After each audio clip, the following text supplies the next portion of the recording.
Assalamualaikum warahmatullahi wabarakatuh.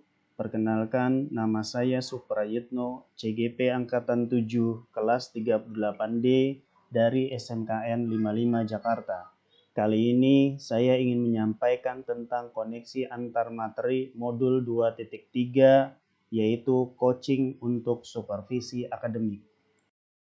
Pada poin pertama, saya ingin menyampaikan pemikiran reflektif terkait pengalaman belajar saya pada modul 2.3. Pengalaman atau materi pembelajaran yang baru saja diperoleh. Dalam model 2.3 ini, saya mempelajari tentang supervisi akademik yang bertujuan untuk pengembangan kompetensi diri seorang pendidik di sekolah. Pendekatan menggunakan 3 prinsip coaching, yaitu kemitraan, proses kreatif, dan memaksimalkan potensi. Kompetensi inti coaching yang harus dimiliki yakni kehadiran penuh atau presence, mendengarkan aktif, dan mengajukan pertanyaan berbobot. Percakapan berbasis coaching menggunakan alur Tirta, yaitu tujuan, identifikasi, rencana aksi, dan tanggung jawab. Terdapat 3 tahapan dalam supervisi akademik, yaitu pra-observasi atau perencanaan, observasi atau pelaksanaan, dan pasca observasi atau tindak lanjut. Emosi-emosi yang dirasakan terkait pengalaman belajar. Pertama, cemas. Sebelum mengetahui isi materi dalam modul ini, saya sedikit cemas karena khawatir tidak mampu dalam memahami dan mengaplikasikannya. Yang kedua, tertarik. Setelah mempelajari dalam eksplorasi konsep, saya mulai tertarik dalam mendalami isi dari modul ini. Yang ketiga, gembira. Saya merasa gembira saat mampu melakukan praktik coaching bersama rekan CGP dalam ruang kolaborasi dan demonstrasi kontekstual. Dan yang keempat, optimis. Saya merasa optimis mampu mengaplikasikannya di sekolah tempat saya mengajar. Apa yang sudah baik berkaitan dengan keterlibatan diri dalam proses belajar? Saya mampu berkolaborasi dengan rekan sesama CGP saat mempraktikkan teknik coaching menggunakan alur Tirta dan sesuai dengan prinsip coaching dalam ruang kolaborasi dan demonstrasi kontekstual, baik berperan sebagai coach, coachee, maupun sebagai pengamat atau observer. Selanjutnya, apa yang perlu diperbaiki terkait dengan keterlibatan diri dalam proses belajar?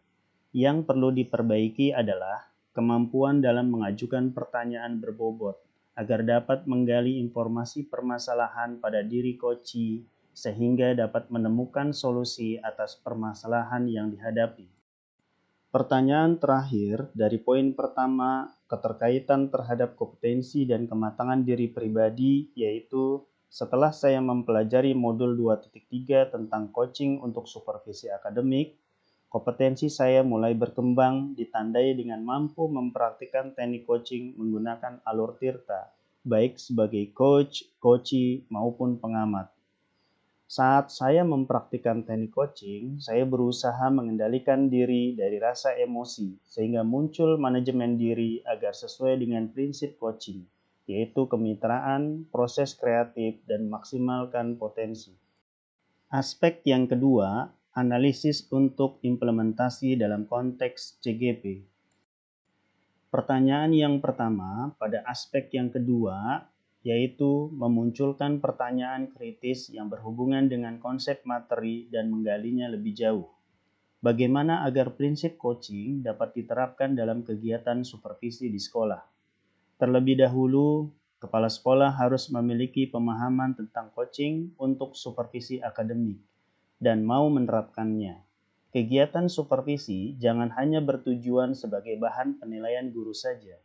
Namun, supervisi bisa dijadikan sebagai cara untuk meningkatkan kompetensi pedagogik guru sehingga tidak hanya melakukan observasi, tetapi harus ada percakapan pra-observasi dan pasca observasi. Dalam percakapan pra-observasi, kepala sekolah terlebih dahulu mendiskusikan perencanaan yang akan dilakukan oleh guru.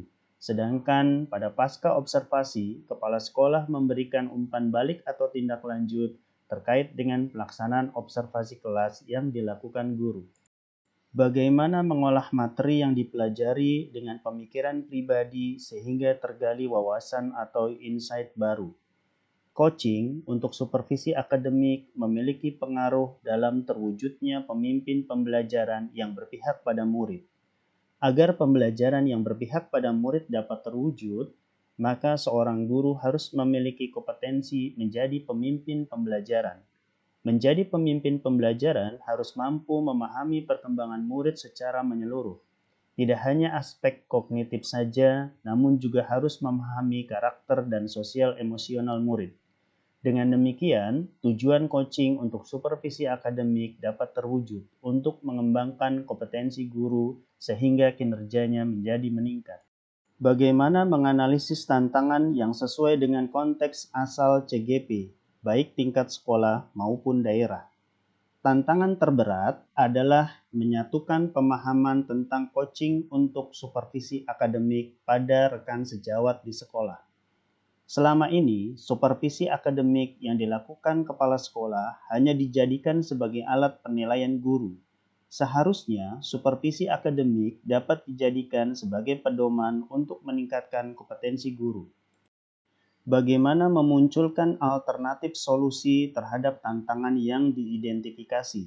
Pertama, alternatif solusi yang dapat dilakukan adalah melakukan sosialisasi kepada seluruh rekan sejawat di sekolah saat rapat dewan guru, agar tercipta pemahaman yang sama tentang makna supervisi akademik.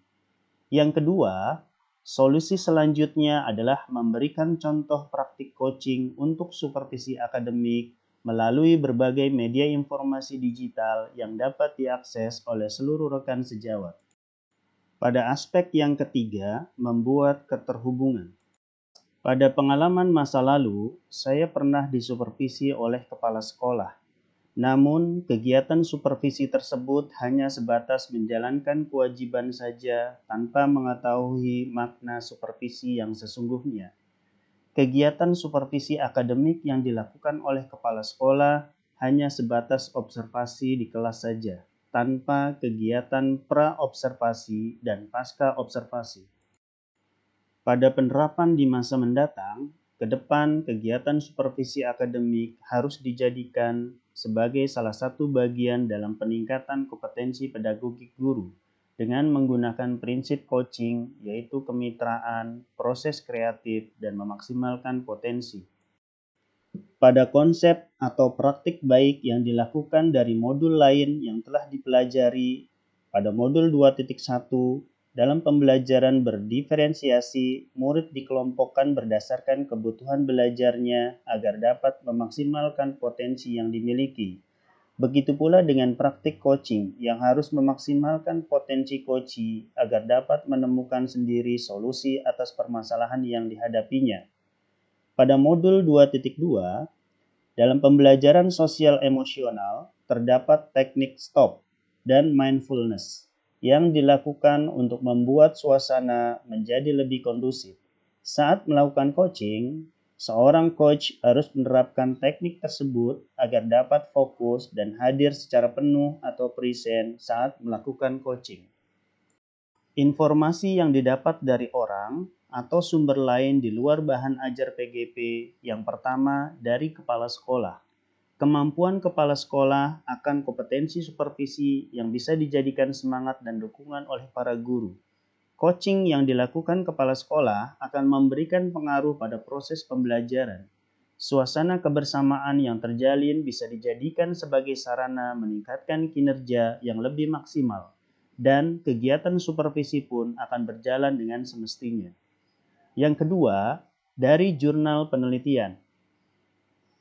Peneliti Abdul Majid, penerapan coaching untuk meningkatkan kompetensi kepala sekolah dalam supervisi akademik pada SMP Binaan Dinas Pendidikan Kota Banjarmasin. Diakses pada hari Sabtu 25 Maret tahun 2023.